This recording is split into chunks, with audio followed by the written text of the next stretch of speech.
Grabe. Tawas. Uy, hindi yan. Ito kasi, yan.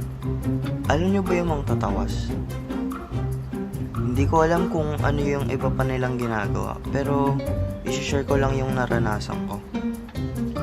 Kukuha sila ng isang kandila at timba na may tubig. Tapos, ipapatak nila yung kandila sa tubig hanggang makabuo ito ng isang imahe. Oh my God, what is that? Oh my God! What is that? Tapos, base dun sa nabuong imahe, makikita daw nila yung nagpaparamdam sa'yo na kaluluwa. Sa mga narinig kong nagpatawas rin before, iba-iba yung mga nagpaparamdam sa kanila eh. Merong white lady.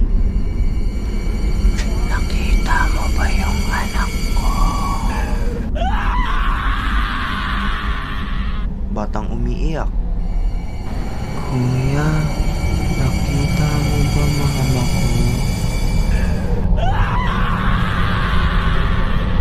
Malaking lalaki. Nakita mo ba ang mag-ina ko? Ay, nasa sala yung nanay, nasa hagda naman yung bata. Salamat, Brad. Pamilya pala eh, no?